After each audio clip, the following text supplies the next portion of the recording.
안녕하세요. 사진조명 클래스의 파블로입니다. 오늘은 선막동조와 후막동조에 대해서 한번 알아볼 텐데요. 보통 오해하시는 분들이 계시더라고요.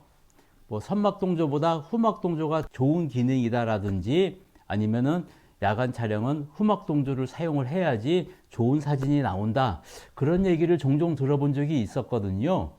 그래서 오늘은 선막동조와 후막동조에 대한 정확한 개념과 그리고 이 기능들을 어디에 사용해야 좋은지에 대해서 한번 알아보려고 하는데요. 우리가 사용하는 이 DSLR 카메라는요, 포컬 플레인 방식으로 셔터가 이루어져 있고요. 그 포컬 플레인 셔터에는 선막과 후막으로 막이 두 개로 나뉘어 있습니다. 그래서 촬영을 하면은 선막이 열리고 후막이 닫히면서 촬영이 되는 거죠. 선막 동조라는 건요, 선막이 열리면서 플래시가 터지는 것이 선막 동조이고요. 후막 동조는 선막이 열리고 후막이 닫힐 때 플래시가 터지는 것을 후막 동조라고 합니다. 굉장히 간단하죠. 그런데 이 선막 동조나 후막 동조가 효과를 보기 위해서는요, 두 가지 조건이 있습니다. 첫 번째는요, 움직이는 피사체를 촬영할 때 효과가 나옵니다. 움직이지 않는 피사체를 찍을 때에는 선막이든 후막이든 아무런 의미가 없습니다. 그리고 두 번째는요, 셔터 스피드가 어느 정도 장 노출이어야 한다는 거죠.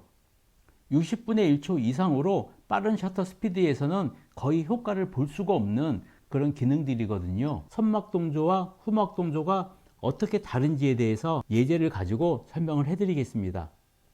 자, 여기 예제 한번 보실까요?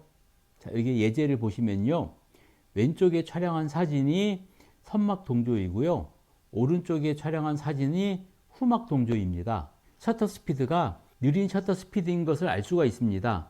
이 잔상이 보이죠? 그런데 첫 번째 사진을 보시면요, 선막이 열리면서 플래시가 터졌기 때문에 일단 공이 먼저 선명하게 보이고요, 그리고 후막 닫히기까지 시간이 잔상으로 남게 됩니다. 그러면 공이 앞으로 쳐서 나간 게 아니고 공이 오는 것처럼 느껴지죠? 그다음 두 번째 사진은 후막 동조의 사진인데요. 선막일 때는 시간 동안 공이 앞으로 쭉 나가는 잔상이 보이다가 후막이 닫힐 때 조명이 터지면서 공이 선명하게 나왔습니다. 그러면은 공이 앞으로 간 느낌이 확실히 보이시죠? 이런 식으로 선막과 후막이 움직이는 피사체에서는 다르게 느껴집니다. 만일에 이 당구공이 움직이지 않는 그런 피사체였다면은 양쪽 사진이 똑같이 나왔을 거예요. 그렇기 때문에 이 선막 동조나 후막 동조는요, 낮에 촬영하는 사진들에는 거의 의미가 없는 사진들이고, 이렇게 어두운 곳이나 장노출로 촬영을 할 때 여러분들이 미리 결정을 해서 선막을 사용할 것인지 후막을 사용할 것인지를 선택을 하시면 됩니다. 그래서 이 기능을 사용하면은 좀 다양한 창의적인 사진도 만들어낼 수가 있거든요. 근데 보통 일반적으로는요, 저 같은 경우에는 어쩔 때 이런 기능을 많이 사용을 하나 하면요, 보통 야외에서 단체 촬영 같은 거를 할 때 저는 이 기능을 사용을 하는데요, 만약에 조명을 써서 단체 촬영을 한다고 했을 때요, 타이머를 설정하고 아마 밤이기 때문에 셔터 스피드가 1초 이상 나오는 경우가 대부분이에요. 그럴 때 만일에 선막 동조였다면은 플래시가 펑 터지겠죠? 그러면은 사람들이 사진 찍힌 줄 알고 다 움직입니다. 그러면 이제 사진이 유령처럼 나오겠죠?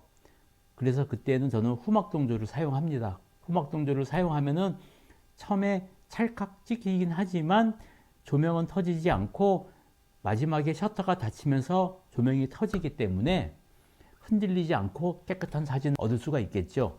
이런 식으로요. 그래서 여러분들도 선막 동조와 후막 동조의 개념을 잘 파악을 하셔서 여러분들 조명 사진에 도움이 되었으면 합니다.